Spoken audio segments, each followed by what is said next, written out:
I am right behind you. So inspired, I will not dispout again. Oi, gente, sejam bem-vindos ao meu canal.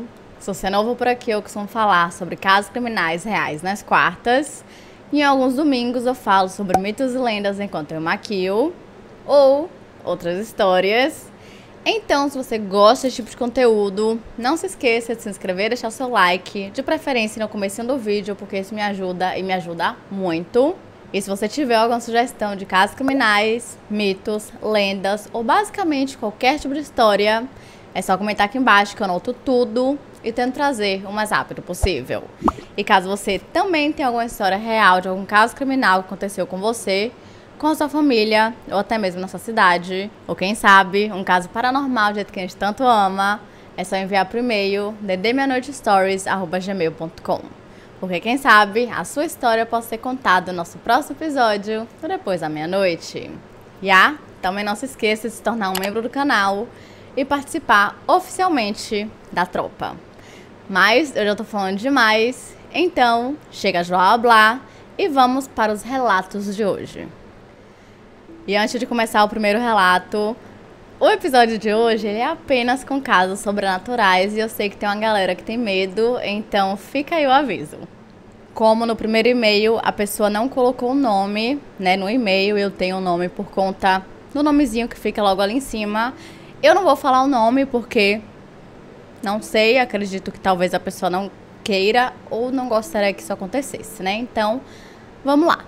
Oi, Geise. Meu relato é bem curtinho, mas acho que foi interessante. O fato aconteceu quando eu tinha 25 anos e havia me mudado para um prédio enorme com 18 andares.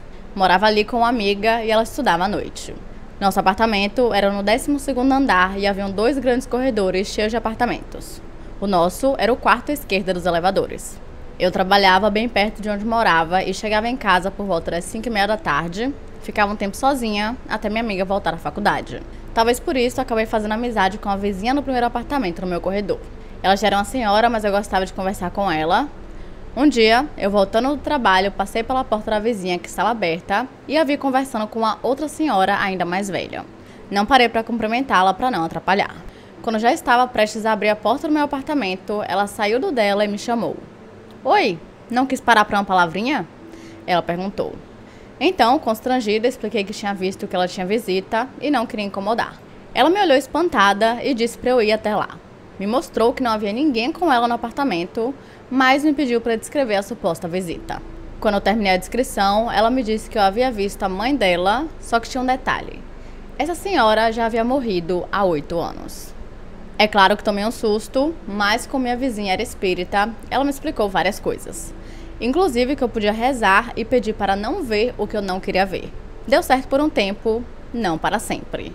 Mas isso é uma outra história. Abraços, menina. Ótimo trabalho seu. Acho que a gente já começou bem, né? Pelo menos era um fantasma legal. Era a mãe da senhora. Então, por alegria, que a gente continue dessa forma. E eu adoro que vocês sabem que eu sou curiosa e fofoqueira, e aí vocês deixam assim um ar de quero mais, né? Tu colocou aqui, mas isso é uma outra história. Aí eu fico como? Já quero saber outra história, então por favor, me envie mais. Obrigada. Abraços. Esse realmente foi um relato bem curtinho, então não tem muito o que comentar. Então vamos para a história número 2, que na verdade parece que tem 2 histórias em uma única história. Então, vamos para o primeiro relato da segunda história. Oi, adoro seu canal. Carinha feliz. Meu marido acha estranho seguir tantos canais de Real Crime. Haha. Se o seu marido acha estranho você apenas assistir, imagine se ele visse o meu histórico de pesquisa. Tá aí uma coisa pra pensar. Será que você é estranha? Acho que não. Eu tenho 2 casos pro depois da meia-noite e outro que eu gostaria que alguém falasse sobre, mas não sei se vale a pena. Mas vou contar e você decide. Eu não li ainda, mas eu já decidi porque agora eu fiquei curiosa e eu sei que todo mundo ficou curioso também, então vamos ler os 2. Tava eu e meu primo na casa dele em Bangu, no Rio de Janeiro. O portão da casa era vazado e a casa de esquina que ficava na frente de uma praça. O começo da praça era na esquina da casa, então imagine um cruzamento. Nós éramos crianças, eu devia ter uns 8 e ele uns 10 anos. Era depois da meia-noite, com certeza, e a praça estava vazia e nós estávamos na garagem. Ele de frente pro portão, barra praça, e eu de costas. Até que eu vi 3 sombras na parede e olhei pra trás, eram 3 meninas. Uma mancando, outra careca e outra com cabelo Chanel indo em direção ao cruzamento. Depois de um tempo, eu vi a sombra de novo e logo pensei que eram as gurias voltando. Porém, as sombras estavam paradas na parede, simulando o andar delas. Eu achei estranho e olhei para a praça e não tinha ninguém. Olhei para a parede, estavam lá, olhei para a praça e ninguém.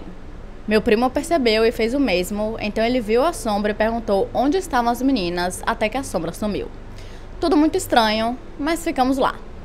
Até que ouvimos um barulho estranho que foi ficando mais alto e ficamos olhando para o portão curiosos, até que do outro lado do cruzamento vimos uma garrafinha PET vindo em nossa direção. Como posso explicar? Imagina que alguém amarrou um barbante no bico da garrafa e puxa como se fosse um carrinho. É isso. Porém, sem o barbante e sem a pessoa puxando. A garrafa veio, fez a curva, passou pela casa e depois de uns 50 metros subiu no meio-fio da calçada e estacionou embaixo de um banco. Nós corremos para dentro, contamos para minha tia, ainda acordada, mas nós dois falamos junto. Ela não entendeu nada, mas ela disse que estávamos brancos / pálidos, como ela nunca tinha visto, e ficou intrigada e fomos até a praça. A garrafa ainda estava lá, mas nada de especial nela, nenhum barbante, e quem conhece Bangu sabe que mal tem brisa por lá. Tampouco um vento capaz de arrastar uma garrafa, muito menos qualquer vento que consiga simular como se fosse a garrafa sendo um carrinho, andando de frente e que fizesse a curva perfeitamente. E também não tem como ser bicho dentro da garrafa, porque ela veio de frente, com um bico, sem tampa, virado pra gente. O bicho teria escapado da garrafa. Sei lá o que era. Só sei que pelo menos meu primo viu também e eu não fico de doida. Nem ele. Acho, não sei, que desse relato podemos tirar 2 conclusões. Primeira, pelo menos eu, nunca mais iria pra praça na minha vida. Isso aí é certeza. E 2, eu acho que as 3 meninas queriam brincar com vocês e vocês não quiseram brincar com elas, então elas foram embora. Né? Pelo menos eu prefiro acreditar nessa versão do que no que a gente vê em filme, que, por exemplo, quando tem um treco, né, um brinquedo, um objeto se movimentando, geralmente é porque o fantasma / espírito / demônio / o que quer que seja, tá tentando te atrair para que você seja possuído. Então, assim, realmente prefiro a minha versão de que elas só queriam brincar com vocês, né? E realmente, ainda bem que seu primo estava lá, porque eu duvido que qualquer pessoa de sua família fosse acreditar nessa história se não tivesse ali uma segunda testemunha. Então, vamos para o segundo relato do seu e-mail. Agora, já adulta, eu e meu namorado, atual esposo, queríamos ir para Blumenau. Pedimos o carro para minha mãe e ela estranhamente disse não. Minha mãe é de boas, se ela não for usar o carro, ela super empresta, mas ela disse que não queria que eu fosse para lá, só porque não. Então, eu fiquei brava e pedi o carro da minha tia, a mesma da história passada. E claro que ela me emprestou. E fomos para Blumenau. Sabe quando tá tudo meio estranho? Sei lá, eu queria ir embora. Falaram pra gente dormir lá, mas minha mãe já tava brava por eu ter ido e eu não queria piorar as coisas, então voltamos para Itajaí, uns 60 quilômetros de distância. O carro não tava bom, mas na volta o carro simplesmente estava péssimo. A direção tremia e o volante ficava duro de tempos em tempos e eu percebi que isso acontecia quando eu acelerava. Então, eu estava tentando controlar a velocidade. Entramos na BR-470, é uma via rápida, não tinha ninguém na estrada, então eu fui nos 80 km por hora, mas cada vez mais o carro tremia e eu fui diminuindo. Quando chegou na altura de Gaspar, eu já estava uns 30 km por hora e decidi ir para o acostamento, para caso algum carro viesse eu não atrapalhasse a via. Nisso, o que eu achava que era um poste sem placa, só o poste foi se aproximando. E meu esposo e eu vimos um cara parado como se estivesse dormindo em pé. Passamos do lado e ele não se mexeu. Ali era uma área onde haviam muitos manifestos para o governo colocar um radar, pois muitos acidentes acontecem e haviam diversas cruzes representando os que perderam a vida ali. Ok, foi estranho, mas passou. Podia ser alguém mesmo ou um boneco feito pelos manifestantes. Ao entrar na BR-101, o câmbio do carro caiu, dava para ver o asfalto e eu perdi completamente o controle do carro. Consegui apenas direcionar para ir para um posto, parada de caminhoneiro, aberto 24 horas que tem ali. Fiquei tranquila. Pensei, vamos ligar para minha mãe e vir nos buscar. ela vai ficar mais pé da vida, mas vai fazer o quê? O carro foi na banguela até no meio dos caminhões e depois meu esposo saiu para empurrar, quando vimos, tcharam, um táxi. O taxista, procurando alguém, perguntou se era a gente e eu respondi, não, mas eu preciso. Ele disse que se não achasse a pessoa que ligou, voltaria para pegar a gente. O que ele fez 5 minutos depois. Deixamos o carro no posto e fomos de táxi para casa. Ao chegarmos lá, morávamos numa sobreloja, a luz da escada acendeu um pouquinho e apagou. Parecia que estava queimada. Entrei em casa, nada de luz ligar e pensei, ok, estamos sem luz. Mas fui percebendo o ventilador ligado, TV do quarto ligada. Fui tentar ligar as luzes, nenhuma ligava. Minha mãe percebeu que estávamos ali e eu falei para ela das luzes. Ela levantou, achou estranho também, mas estava tarde e só decidimos ir dormir e não pensar em nada. No dia seguinte cedo, contamos tudo para minha mãe e ela apenas disse: eu não queria que vocês fossem para lá, não sei porquê, só não queria. Minha mãe é muito cristã e orou por nós no dia anterior e eu tenho certeza que foi a oração dela que nos guardou, que deixou o carro quebrar na frente do posto, que chamou o taxista. Só na força da oração de uma mãe. Fomos buscar o carro e o mecânico disse que aquilo era para ter causado um estrago. Se estivéssemos rápido, o carro capotaria quando o câmbio quebrasse, pois o eixo da roda quebrou também. E foi a oração da minha mãe que fez a gente vir super devagar, tenho certeza. Uma viagem de 1 hora levou quase 3 horas e meia. O outro caso eu vou contar num outro e-mail. Fica bem, até, beijos. Esse segundo relato não é tão sobrenatural assim, na verdade eu acho que ele fala mais sobre fé e intuição. E basicamente o que eu tenho para falar é: sempre sigam a intuição de vocês. A sua mãe desde o começo sentiu que tinha uma coisa errada, por isso que ela não queria emprestar o carro. E assim que você chegou em Blumenau, você também sentiu que tinha uma coisa errada. E então vocês foram embora. Então, sigam a intuição de vocês, porque dificilmente ela vai falhar. Então, vamos para o nosso terceiro e-mail. Oi, Geise, como está? Tô bem, doente, mas é isso aí. Meu nome é Jéssica e tenho 24 anos, quase 25. Amo seus vídeos, principalmente o fato de que você expressa suas indignações durante eles. É mais forte do que eu. Bom, vamos para o relato de hoje. Eu sei que vai parecer meio doido, mas juro que é verdade. Sempre amei animais, muito mesmo, e quando pequena eu não podia ver um que levava para casa, e estou dizendo isso para ajudar a esclarecer a história. Quando eu tinha por volta dos meus 4 anos, eu lembro que minha mãe estava de férias, porque foi ela que me levou para a escolinha esse dia, e no caminho, quase chegando na escolinha, tinha um cachorrinho de rua, todo peludo e branco. E quando ele me viu, ele veio correndo em minha direção, pulava, lambia, parecia que ele me conhecia há anos, e ele me acompanhou até a escola junto com minha mãe. Eu, como uma boa amante de animais, perguntei se podia levar ele para casa. Minha mãe disse que quando eu saísse, se ele estivesse lá, eu poderia. Tenho certeza de que ela achou que ele ia embora. Mas, pasmem, quando eu saí, ele estava sentadinho exatamente onde ele ficou quando eu cheguei e minha mãe deixou eu levar ele. Nem precisei chamar, ele já veio me seguindo. Assim que chegamos em casa, que passamos pelo portão, minha avó começou a passar mal. E com o tempo só foi piorando, até que teve que ir para o hospital uma vez com problema do coração. Ficou internada por um bom tempo. Os médicos liberaram ela e disse que ela precisava de repouso, sem esforço, estresse e nada que fizesse ela ter um pico de emoção e tudo bem. Foi para casa, tudo seguia normal, até que um dia ela sentou do lado de fora pela manhã para pegar um sol e olhou pro lado e viu que esse doguinho estava cavucando as plantas dela. Detalhe que minha avó era louca por plantas e minha mãe é igualzinha. Nisso, ela gritou com ele para sair dali, só que como dito, ela não podia se estressar. Com isso, ela teve alguma coisa no coração, não sei dizer muito bem porque era bem nova, mas acho que a veia que estourou. Ela foi para o hospital, minha mãe me deixou na vizinha para acompanhá-la e meus tios logo chegariam em casa para guardar notícias. Minha mãe ligou pouco depois dizendo que minha avó tinha falecido. E o doguinho sumiu, nunca mais vi ele depois do dia que minha avó gritou com ele. Quando eu estava mais crescida, não lembro a idade, estava a família reunida e tal, e minha mãe disse que minha avó contou, pouco antes de ela morrer, que ela tinha feito um pacto com meu avô que morreu em 1992, que quando um morresse, depois de 10 anos, ia vir buscar o outro. Minha avó morreu em 2002, quando eu tinha 5 anos. Nessa hora, 2 tios meus ficaram brancos e contaram que no dia que minha avó morreu, quando minha mãe ligou, o cachorrinho estava do lado, e quando meu tio falou que minha avó tinha morrido, o cachorro olhou para os dois, sorriu e virou um monte de bolinha de sabão. Quê? Essa parte foi contada por 2 tios meus e um deles na época já era evangélico fervoroso. Eles disseram que ia deixar isso entre eles, mas contaram quando souberam da história que minha avó contou. Eu fiquei com esse doguinho por 1 ano e depois que minha avó faleceu, eu nunca mais o vi.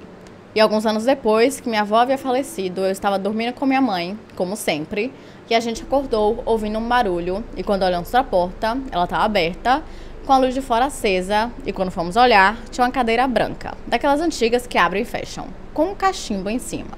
Exatamente do jeito que minha avó fazia toda noite, no mesmo horário, para fumar seu cachimbo. E sim, o cachimbo que estava na cadeira era o da minha avó, que estava guardado na gaveta da minha mãe. Doideira, não? Eu era bem novinha e sempre acreditei no sobrenatural e sempre respeitei.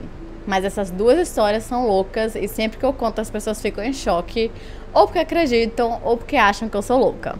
Enfim, o que você acha? Desejo muito sucesso e sabe que eu sempre vou estar ansiosa para assistir os seus vídeos. Um beijo e tudo de bom. Ai, sua linda. Beijo. Sim, realmente doideira. Principalmente a parte que o cachorro virou bolinha de sabão e desapareceu. Essa parte realmente, assim, muita doideira. Eu acho que, sei lá, pra acreditar você tem que ver, né, realmente, porque é uma coisa muito diferente. Nunca ouvi alguma história parecida com essa. Mas eu acho que tudo é possível. Eu acho que a gente não sabe metade das coisas que realmente existem ou que realmente acontecem no mundo. Então, por que não?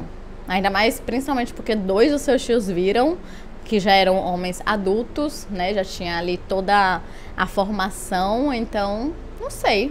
Achei uma história bem interessante, achei bem fofo também. Adoro, né? Que o negócio sobrenatural achando fofo. Que o cachorrinho, que no caso era seu avô, veio buscar a sua avó. Achei fofo. E eu tô adorando que as histórias sobrenaturais de hoje estão super tranquilas. Tomara que a gente continue assim. Então, vamos para o próximo relato. Oi, Geise. Meu nome é Jonathan e eu acabei de ver um dos seus vídeos do quadro Depois da Meia-Noite e me deu uma vontade absurda de contar um pouco de uma das experiências sobrenaturais que tive na minha vida e que me fizeram acreditar na vida pós-morte. Eu adorei que você falou uma das minhas experiências sobrenaturais, ou seja, tem mais, ou seja, me envie, por favor. Antes de mais nada, eu gostaria de dizer que simplesmente amo seu canal e o conteúdo que você produz. Alerta de fã. Ai, muito obrigada. Agora vamos para o relato. Não vou saber com exatidão a época em que isso aconteceu, mas sei que eu era uma criança. Meus pais sempre foram muito comunicativos e cheios de amigos. Minha casa sempre vivia cheia de pessoas, as quais cresci chamando de tios e tias, mesmo não tendo nenhum laço de sangue. Um desses amigos, que na época era um pouco mais velho que meus pais, possuíam 3 filhas, sendo 2 mais velhas, já adultas, e uma da mesma idade da minha irmã, que no caso é 2 anos mais velha do que eu. Então, por esse fato, sempre fomos muito amigos dela. Sempre dormíamos uns nas casas dos outros, fazíamos coisas juntos, batíamos perna, bem programas de primos mesmo, e uma das filhas mais velhas desse casal, que já era casada, possuía uma filha. Era uma garotinha que na época era bem mais nova do que a gente, ela tinha por volta de 5 aninhos. Como éramos crianças, brincávamos todos juntos e a garotinha se chamava Eduarda. Era muito próxima a mim. Não sei por qual motivo, acho que pelo fato de eu dar atenção a ela e me interessar por passar o tempo com ela. Ela adorava pegar os brinquedos dela e compartilhar comigo para que pudéssemos brincar juntos, mesmo ela sendo bem mais nova do que eu. E eu, da mesma forma, gostava muito dela. Adorava brincar com ela e tudo mais. Mas o fato era que a Eduarda possuía leucemia. Sim, leucemia.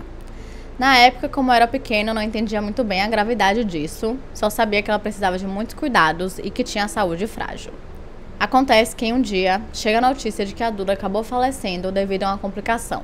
A doença acabou se agravando e ela não resistiu. Lembro que ao receber a notícia, fiquei muito abalada e triste. Fomos até o velório dela e em todo momento me senti mal, assim como todos ali estavam. Afinal, era uma garotinha de 5 anos que lutou bravamente, mas que enfim não estava mais com a gente. Eu me recordo de chorar bastante e ficar muito sentido com tudo aquilo. Eu era uma criança e ver uma amiguinha que eu gostava tanto num caixão me marcou muito. Foi traumatizante até. Passaram o enterro e alguns dias depois ainda fiquei muito sentido e triste. Mas segui com minha vida normalmente. Meu quarto fica exatamente em frente ao quarto dos meus pais e nossas portas ficam exatamente alinhadas, uma para a frente da outra. Minha mãe acordou em uma noite de madrugada e abriu os olhos e, segundo ela, eu estava dormindo tranquilamente e ela viu a Eduarda em frente à minha cama. olhando pra mim e passando a mão nos meus cabelos. Ela conta que olhou e ficou petrificada, acho que processando aquilo que ela acabou de ver. Ela disse que a única reação foi fechar os olhos e rezar pela alma da Duda, e logo em seguida ela abriu os olhos novamente, mas já não tinha ninguém ali, somente eu dormindo. Minha mãe só foi me contar sobre isso alguns anos depois e prontamente eu fiquei um pouco assustado. Acho que ela não me contou na época porque eu era uma criança e ela não queria me traumatizar. Mas ela me disse que talvez aquele fosse um anjinho, que seja de fato a Duda, que veio se despedir de mim e me tranquilizar sobre a partida dela. E de fato eu acredito nisso. Tem mais uma coisa que aconteceu, mas não comigo e sim com a minha irmã. Passada a morte da Duda, nós ainda frequentamos a casa dos avós dela e continuamos amigos da tia dela, ainda dormindo lá por algumas vezes e tal. Acontece que a casa era muito grande, era toda em madeira e possuía 2 andares. Eu digo até que era muito sinistra. A família possuía bastante dinheiro, então só imagine a grandeza da casa. Então, sempre brincávamos por lá de esconde-esconde, corrida e tudo mais. Teve um dia que nós estávamos no andar de baixo e minha irmã estava no quarto dessa nossa amiga. Segundo minha irmã, ela escutou uma voz chamando o nome dela. Ela não respondeu da primeira vez, e então veio a segunda, e ela respondeu, mas não teve nenhuma resposta. Logo depois disso, ela escutou alguém correndo que ia na direção da escada até o quarto onde ela estava. Ela achou que fosse eu tentando assustá-la, mas quando ela foi no corredor, não tinha ninguém. Ela disse que ficou pálida e desceu as escadas correndo e chegando lá embaixo, nos contou o que tinha acontecido. Na época de cara, pensei que poderia ser a Duda brincando pela casa, mas não sei ao certo, fico com essa dúvida até hoje. De qualquer modo, levo com muito carinho a Duda no coração e me lembro dela sempre com um sorriso no rosto. Sei que ela é um anjinho que hoje me olha lá do céu e ela sempre será minha amiguinha de infância. Um fato curioso é que tanto a minha mãe, eu e minha irmã temos predisposição a ver coisas sobrenaturais. Isso quem fala é o meu cunhado, que é médium, e já viu muita coisa, e inclusive já previu coisas que aconteceram. Ele disse que nós 3 temos a sensibilidade aflorada para isso. Minha mãe através de sonhos, e ele disse que eu tenho que me abrir mais para o meu lado espiritual, que eu só não vejo porque de fato não quero. Confesso que morro de medo e fujo totalmente desse meu lado paranormal. Enfim, esse foi o meu relato. Acho que ficou muito extenso, mas tentei explicar tudinho o que aconteceu. Um beijo, Geise. Coração, coração. Gente, nunca se desculpem pelo relato ser extenso. Vocês sabem que aqui no canal a gente gosta de vídeo longo, a gente tem essa coisa, né? Vídeo de 40 minutos, 30 minutos. Um relato um pouco maior não é problema. Então, podem continuar mandando relatos bem grandes que aqui a gente aceita. Novamente, eu não tenho muito o que comentar esse relato, apenas que eu achei sim, novamente, como todos os outros, um tanto quanto fofo. Não vi nenhuma maldade no que aconteceu. Acho que realmente, como a sua mãe viu, poderia sim ser a Duda querendo se despedir de você. Afinal, ela tinha um carinho muito grande por você e acho que ela tá aí sim, meio que cuidando de você, mesmo que ela fosse mais nova, onde quer que ela esteja. Se é que, pra quem acredita pelo menos, ela já não fez aí a transição não, né? Como é? Reencarnação. Nunca se sabe. E um beijo também pra você, muito obrigada por enviar seu relato e se tiver mais, sinta-se à vontade. Mas agora vamos para o nosso último relato, que aparentemente não é muito agradável. Finalizar com chave de ouro, não é mesmo? Oi, Gê, tudo bem? Amo seus vídeos e o jeito como narra as histórias. Primeiramente, peço desculpas pelos erros de grafia. Moro na Austrália e o teclado do computador não tem alguns acentos usados na gramática brasileira. Também, além de pedir desculpa pelo tamanho das histórias, vocês nunca precisam pedir desculpas por erros de ortografia. Não tem problema, eu sei que eu tenho vários seguidores que não moram no Brasil e também, infelizmente, na educação no Brasil não é das melhores, então não é todo mundo que vai saber a gramática perfeita. Eu não sei, então quem sou eu para ficar julgando como as outras pessoas escrevem ou como elas colocam ou não acentos, tá bom? Então nunca precisam se desculpar por isso. Meu nome é Flávia, pode divulgar meu nome. E a história que eu vou contar aconteceu comigo quando eu tinha 11 anos. Em 1991, meus pais tiveram que se mudar do apartamento onde morávamos na zona norte de São Paulo. Naquela época, eles estavam tentando economizar dinheiro para comprar a tão sonhada casa própria e por isso eles decidiram aceitar a oferta da minha tia de morar na casa dela por um aluguel mais em conta. Ela tinha essa casa de 2 quartos, sala, cozinha e um banheiro e nós éramos 6. Eu, meu irmão do meio, irmã mais velha, pai, mãe e a prima do meu pai, que cuidava e ainda cuida da gente enquanto meus pais trabalhavam fora.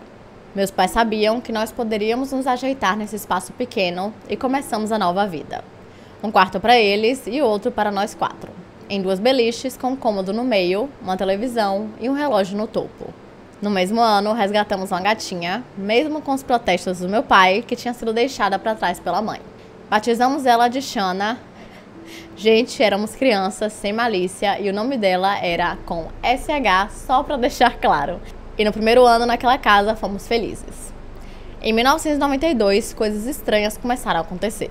Primeiro, pequenos sinais, com minha gata escondida debaixo da cama, assustada, e não tinha Cristo que tirasse ela de lá. Numa certa noite, do nada, quando estávamos dormindo, escutamos um estouro. Todos acordamos e corremos para a sala e achamos o cinzeiro de vidro, presente no meu tio, espatifado em cima da estante. Quando eu digo espatifado, era quebrado em 1000 pedaços, sem sequer ter caído de lugar nenhum, porque estava exatamente no lugar onde ele ficava. E não foi minha gata, porque ela dormia trancada no banheiro. Outra noite, minha irmã começou a gritar, porque ela jurava que tinha visto o relógio em cima da TV do nosso quarto se mover. Meus pais começaram a ter pequenas brigas, coisas que não aconteciam antes, mas o pior aconteceu em um final de semana. Num sábado ensolarado, estávamos brincando na piscina de plástico e minha mãe estava sentada dentro da piscina, enquanto eu e meus irmãos enchíamos baldes com água e despejávamos a água na cabeça dela. Estávamos felizes e brincando, quando do nada, minha mãe desliza para o fundo da piscina e fica lá.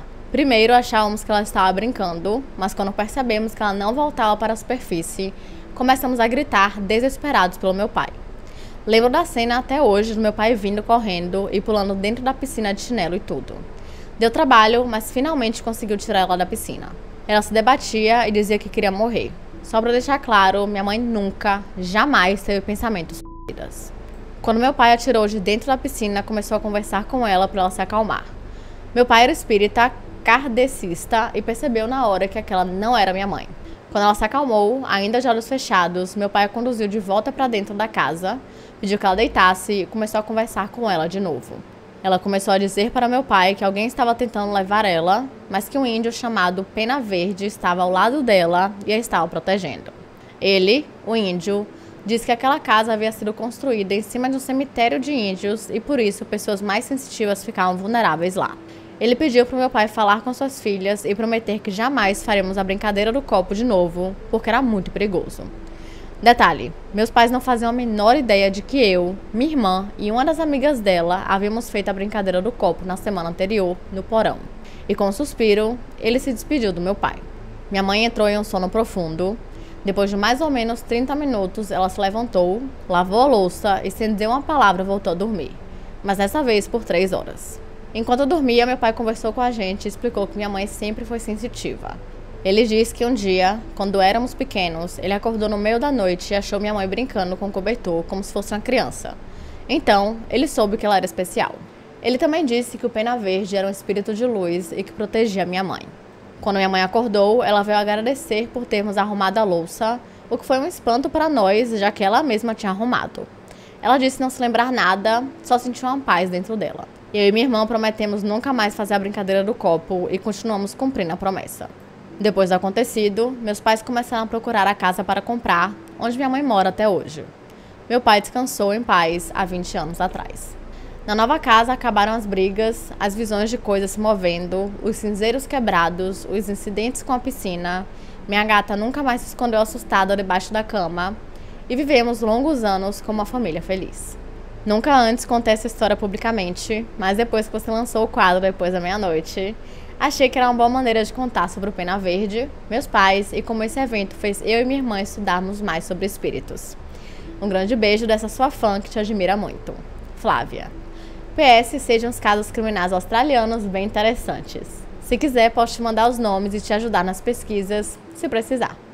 Esse foi um pouquinho mais tenso. Toda vez que eu leio ou ouço alguma história em que uma família se mudou para uma casa mais antiga e tal, eu só lembro de filmes de terror, aqueles filmes de terror bem clichê, só que a gente tanto ama, porque é sempre assim, a casa ou foi construída em cima de um cemitério, ou alguém morreu na casa, ou alguém foi assassinado na casa, sempre tem uma história muito grande por trás, e eu acho isso muito doido,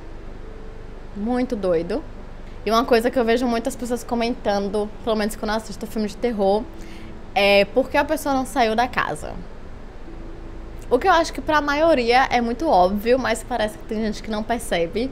Que é que pra você mudar pra uma casa, você precisa ter dinheiro. Às vezes você gastou muito dinheiro naquela casa, então você não tem como se mudar naquele momento. Que foi uma coisa que aconteceu com vocês, né? Vocês foram pra lá pra ficar enquanto vocês conseguiam juntar dinheiro pra comprar uma casa. Só que diferente dos filmes de terror, vocês tiveram ali alguém protegendo vocês, que foi o Pena Verde. Então, mais uma história aí com certo final feliz, com certeza. Deve ter sido muito angustiante ver algumas coisas acontecendo, principalmente toda essa história com a sua mãe. Não consigo nem imaginar, vocês eram crianças e tendo que passar por tudo isso. O trauma que deve ter ficado em todo mundo, sabe? Acho que sua mãe deve ter sido a que ficou mais tranquila, porque ela não lembrava de nada que aconteceu.